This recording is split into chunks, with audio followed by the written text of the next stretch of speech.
श्री बाळो धोंडू तायडे आणि संध्याकाळचं संत भजन यांच्याकडे होतं. श्री योगराज दादा निंबा तायडे ते यांच्याकडे संत भजन होतं. अशी सेवा, असंच अन्नदान त्यांच्याकडनं भावी आयुष्यातही घडावं. एक छोटीशी प्रार्थना आपण देवाकडे करूया. आता बसलेले खूप आनंद झाला, अतिशय गोड. आणि आज कीर्तनाची सेवा ज्यांच्याकडे होती, ज्यांच्याकडे आहे, स्वर्गीय तिरुणाबाई दामू बाविस्कर यांच्या स्मरणार्थ त्यांची मुलगी प्रमिला सुभाष साळुंके, नातू रवींद्र सुभाष साळुंके आणि मुलगी लता आसाराम सपकाळे यांच्याकडनं आजच्या कीर्तन सेवेचं हे दातृत्व आहे. त्यांनाही खूप खूप धन्यवाद.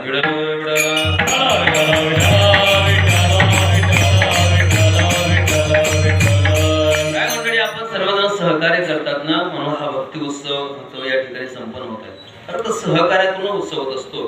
तर दिदलिया सामर्थ्य वैभव नाथ महाराज म्हणतात, सामर्थ्य असेल तर एकट्यानं महोत्सव करावा, नसेल तर सर्वजण मिळून महोत्सव केला पाहिजे. दिलिया सामर्थ्य वैभव स्वये करावा महोत्सव, का मिळवूनिया सर्व महोत्सव करावा. सामर्थ्य असेल, पैसा असेल, श्रीमंती असेल, शक्य असेल तर एकट्यानं महोत्सव करावा, असं नसेल तर सर्वजण मिळून महोत्सव करावा.